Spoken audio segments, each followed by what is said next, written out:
Hello and welcome to an Everyday Canines video. In this episode I want to talk to you about the things you need to do before you get to a competition, before you get to that stage of competing. If you worked through all the videos we've had in the A to Z and all the other videos we've had on there, you might be now getting to a stage where you think, well maybe I'll try competitions. Not everybody wants to, but a lot of people do reach that stage. They think, well, I'd like to try my skills. There are a few things you need to know before you compete which will help making that initial competition much easier for you, especially with nerves and everything coming up. So you don't want to be getting things wrong at that stage. You want to be able to go in there and know what you're doing. The first thing to bear in mind, if you want to compete at Kennel Club licensed shows, you need to have your dog Kennel Club registered. So first, what's a Kennel Club licensed show? That's a show that has applied to the Kennel Club for a license to hold itself, and it means that a dog competing there can go up the Kennel Club grades if they win a class. So it will always say this is a Kennel Club, there will always be this is a Kennel Club license show. It will say that in the schedule. You also have shows that are called independents. This means they're not licensed by the Kennel Club, so any results you gain at them will not take you up a grade, other than perhaps in their own little system. They may have their own little grading system, but you often find there'll be fun classes there, and they're quite a nice way to start because they're usually a little bit more relaxed, a little more easygoing. I'm not saying Kennel Club isn't relaxed, but you know, it's a little bit pressured down. And there may be other little rules they have, like you might be able to jump your dog at a lower height. Then there's UKA, that's UK Agility, and that has its own rules as well. The thing to know, if you want to attend a Kennel Club license show, or for that matter a UKA show, you have to be registered with those organisations.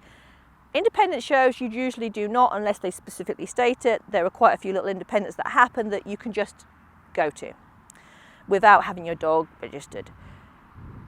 If you want to compete at a Kennel Club show, which means you can progress, and if there's qualifiers, you can obviously qualify for Crufts and things like that, Olympia.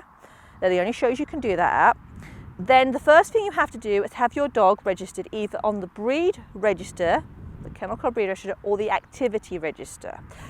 So the breed register, if you've got a pedigree dog and it's got a fancy dancy name, like say Domino's Magic Muffin Ball, and that is generally likely to be a breed name.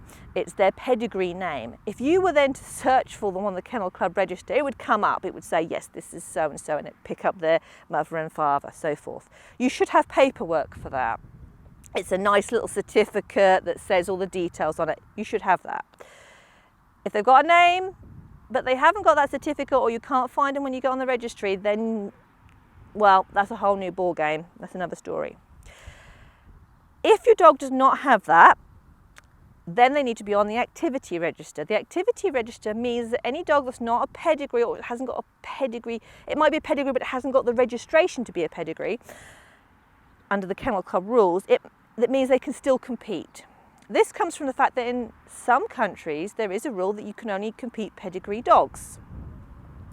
So this means that if you've got a rescue or a crossbreed, you couldn't compete with them in those countries. But over here, we've got that activity register, so it's not an issue. One other thing to bear in mind, if you've got a working sheepdog, they may be registered on the ISDS registry, which is a specific registry for working sheepdogs, that's your border collies, etc. That is not classified as Kennel Club registration. So if you've got that dog, though they are a pedigree, they have got a registration, you're still going to have to register them on the activity register. This is all very important because if you compete at a Kennel Club show and your dog isn't registered, then any of your results will be void. You know, you won't gain anything. The same applies if you go to UKA and you try to enter and your dog isn't registered. You just won't be able to enter those shows. Some of them might have pay on the day so you can go, but you won't be able to get results that won't fill in the system because they need you to have that registration. It's a way of keeping track of things. The next thing to bear in mind, once you've got all that sorted out and you've got the details, is you need to get your dog measured.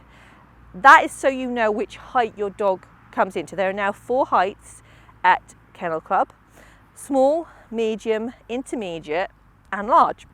we've discussed them in another video, so check back that if you want to know more about the heights. When you need to get your dog measured, it has to be measured at a kennel club show. It has to be measured before it runs. So you can't go to a show, compete in 2 classes and then say, oh, by the way, can I have my dog measured? It doesn't work like that. Again, if your dog has not been measured and you run with an unmeasured dog, your results will be void, and potentially you could be prevented from competing for a while because you've infringed the rules. What usually happens is once people get a bit more involved in the circuit, they find out where shows are holding measuring sessions and they take their young dogs there. You can have a dog measured at 15 months, whereas they can't compete till they're 18 months. So people can go get their dogs measured, then they know where they're going. Another thing they do is they say they hold emergency measuring. That's how I had my first dog measured. Emergency measuring means that it's going to happen first thing in the morning before the show starts so that your dog can get its measure so you know which grade you're measuring in. You should have a rough idea which height you're going to be running in.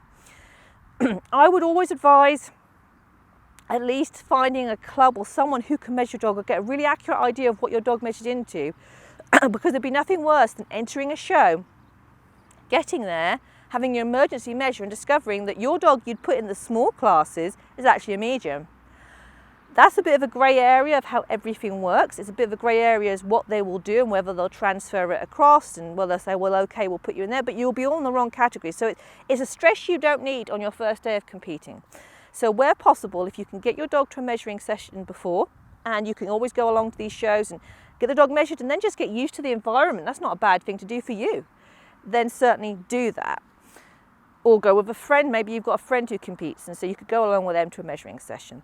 You can find out more about measuring sessions by looking online. The Kennel Club website should have a list of places that are offering measuring, and you can also email them and say if the measuring session's happening.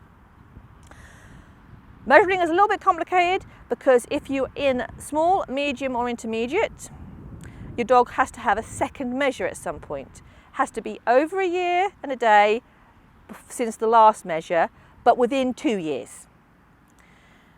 The second measure confirms the first measure, generally. However, if for some reason the second measure is different to the first measure, you then have to have a third measure, which will be the one, they'll be deciding one.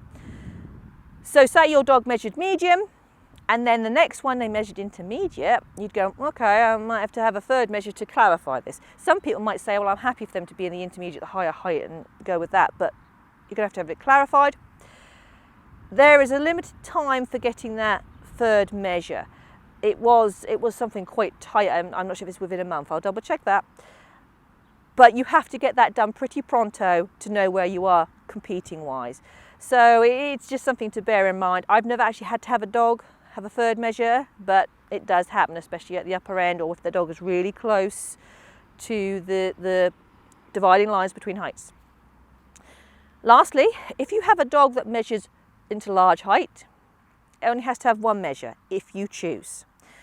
So if your dog is obviously into the large, it's clearly never going to be an intermediate, you can say, yep, that's fine. It means your dog will always have to run large, always. But if you can say, obviously, that's not going to change, fine. Obviously, if your dog was just slightly into the large and it's intermediate and you'd be like, I think I will go for that second measure just to find out and be sure. But most people, if they know their dog is obviously large, they go with that. So you've now registered your dog. You have made sure you know how to get your measure, or you're getting your measure, an emergency measure in the morning. You've got a good idea of what height your dog has entered. You can't just enter it in a random height that you think. It has to be a specific height. Next thing is like, how do I find these shows that I want to enter? I would suggest the first place to go, and where most people go, is go on a website called AgilityNet. AgilityNet has a show diary which will list you not only Kennel Club shows but independent shows on there and UKA shows. So that's a good place to start off with.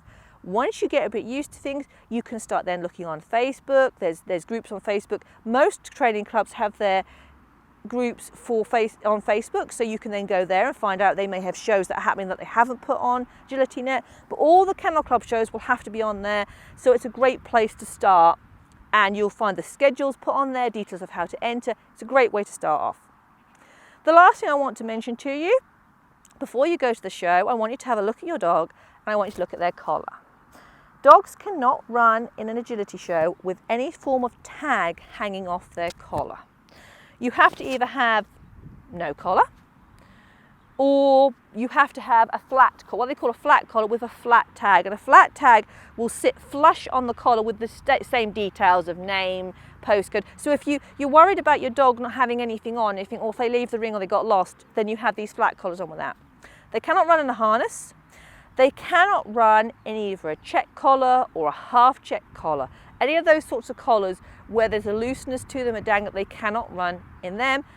Also, you would never ever, I know you wouldn't because you're watching me, but I know you wouldn't, but you never run a dog in a prong collar or a shock collar or one of these other types of collars that make noises or an adversive form of training. No, you would not run a dog in that. If someone saw you running a dog in that, you'd be cleared out pronto. They can't run in coats, as I said, they can't run in harnesses, they cannot run in halties or muzzles. So that's all things to bear in mind. We're quite generous over here in that we do let them run in collars. In some countries you can only ever run your dog with nothing on them. But we do have collars on here as long as they're not the dangly tags. I think that's the thing I see most often is people trying to run their dogs with the tags dangling off them.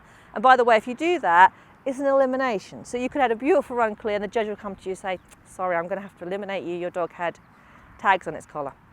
I nearly did that the first time I ran my dog. So, hands up, we all do it. Secondly, if you've got something like that on your dog, it's going to impede their ability to move around. So just something to bear in mind.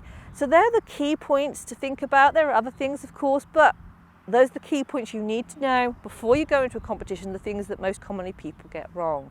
And we're going to do a follow-up video which will talk to you about ring etiquette, which is another place where people get a bit confused and things go wrong. But I hope that's made sense to you, and I hope that gives you an idea of how you can go about getting into competing. And I do wish you well if you do start going into the world of competitions. Let me know how you get on. Thank you for watching this video. I hope you've enjoyed it, and if you have, you might like to subscribe to the YouTube channel. You can check us out on Facebook and Instagram, and we'll hope to see you all again very, very soon.